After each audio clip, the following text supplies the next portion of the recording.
Olá!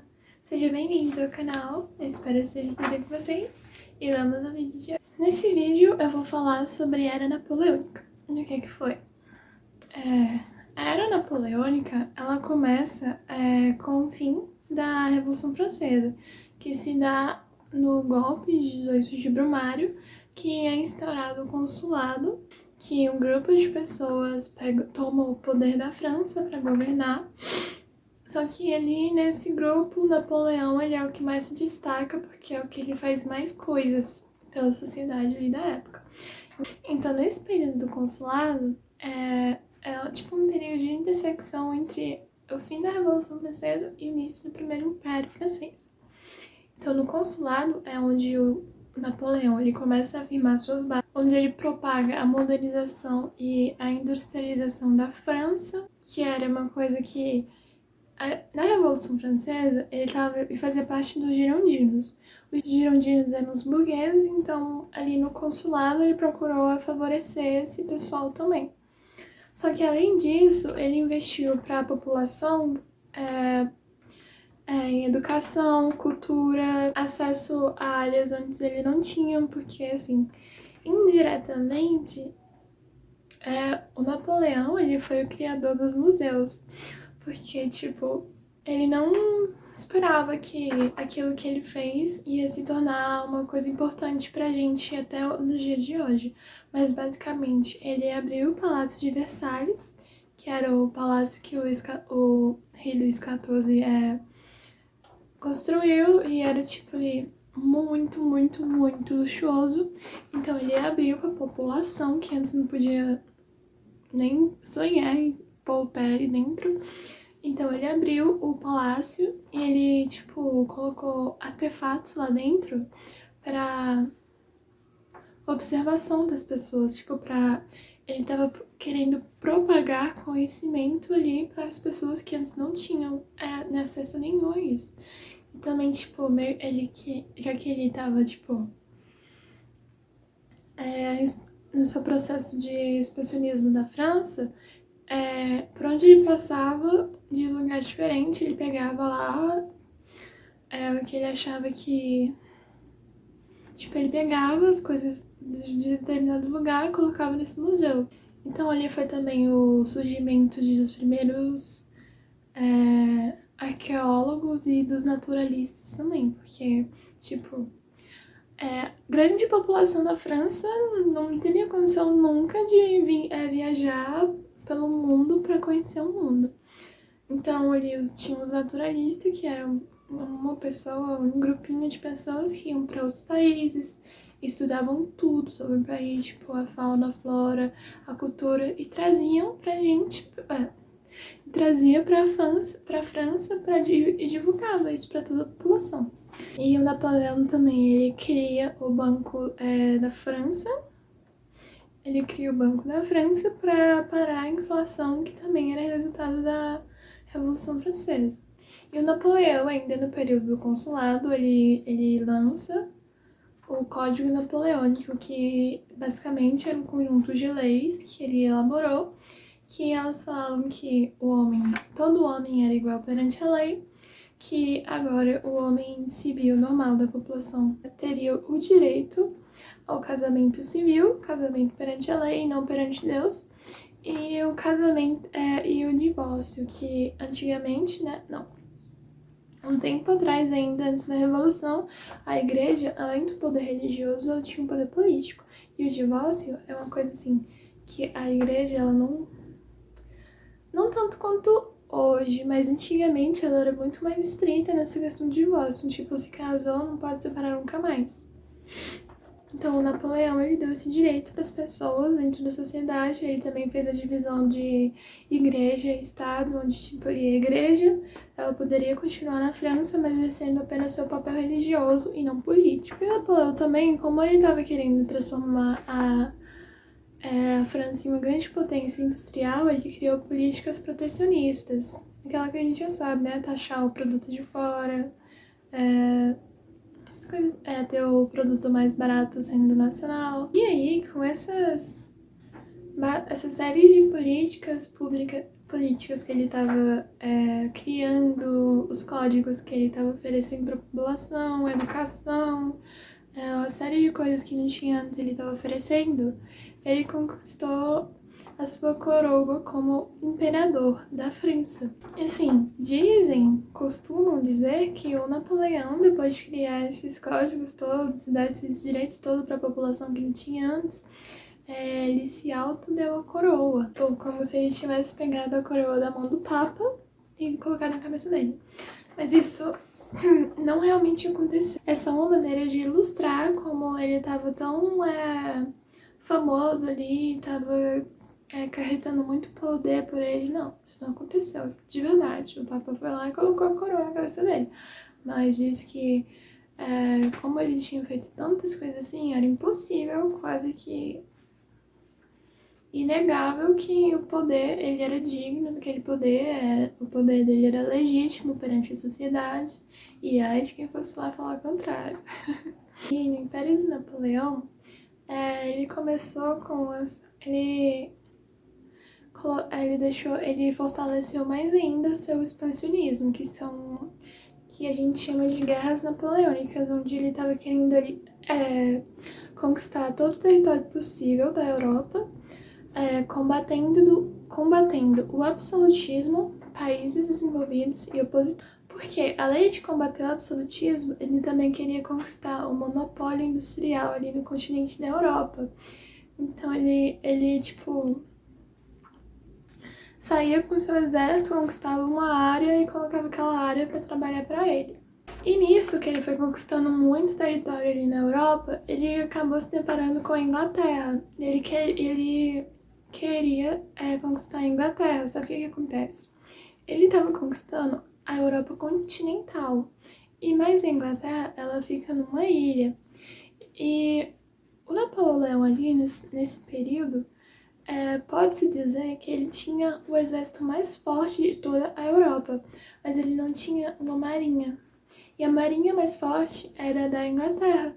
E para o Napoleão chegar até a Inglaterra, ele ia ter que passar por um estreito, ia ter que passar por águas, só que ele não tinha uma marinha forte para isso. E a Inglaterra tinha a marinha mais forte. Então ele não estava conseguindo ter sucesso nisso. E aí que ele cria o bloqueio continental como forma de remediar esse problema que ele estava enfrentando, que significa o quê?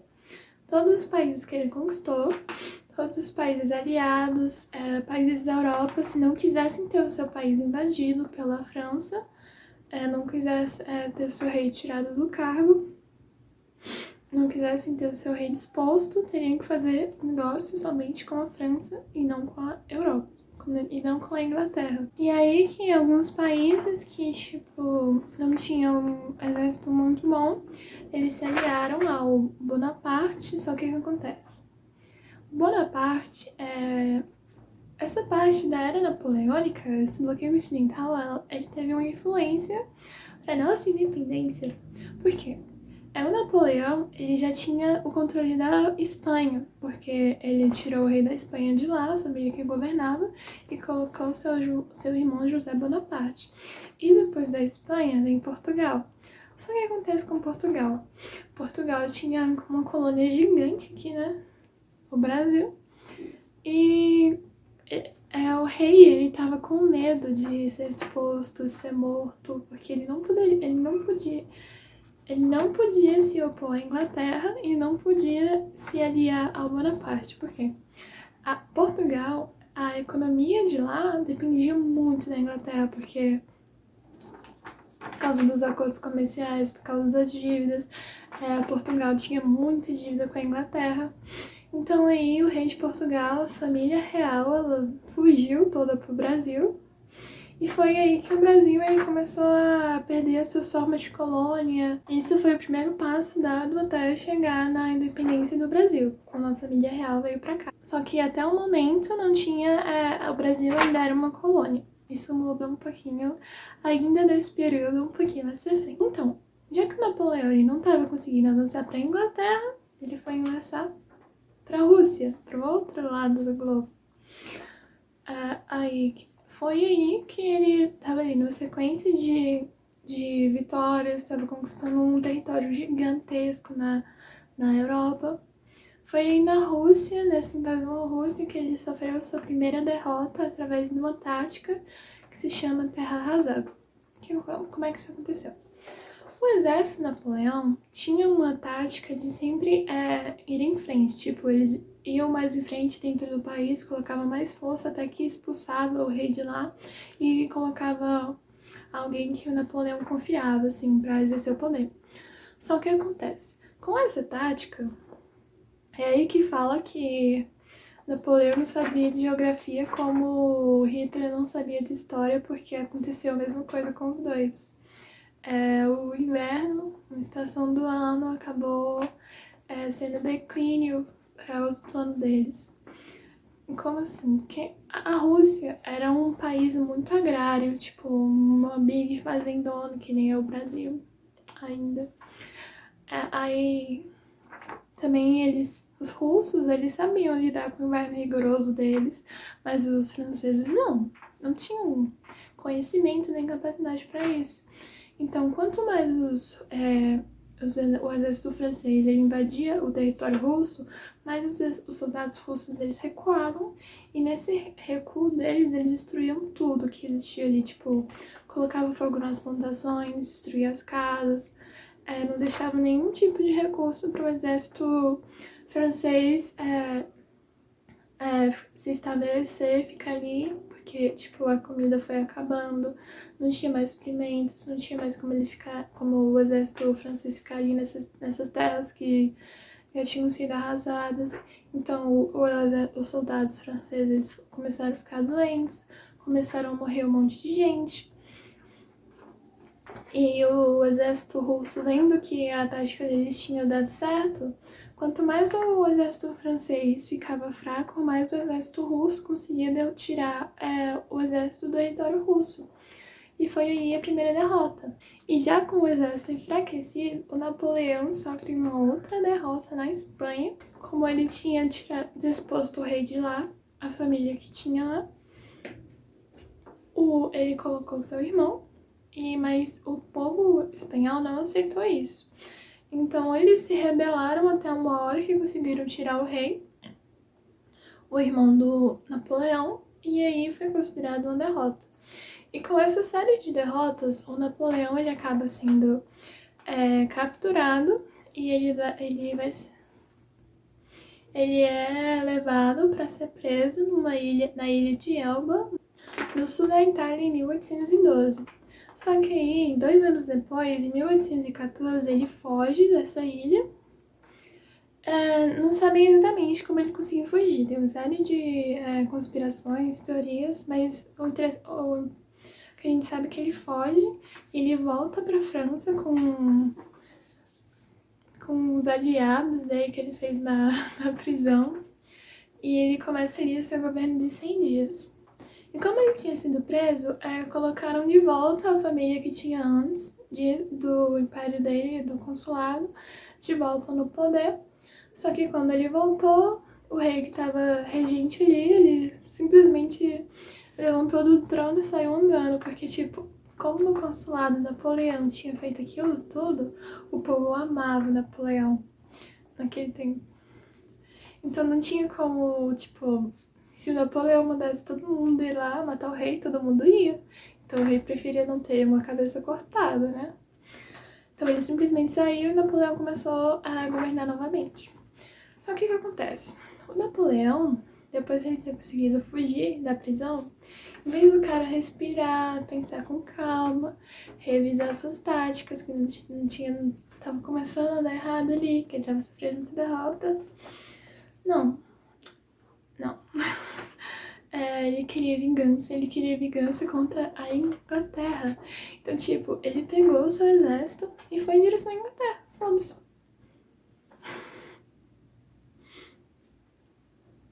Então, ele pegou o seu exército e foi em direção à Inglaterra para tentar conquistar a Inglaterra.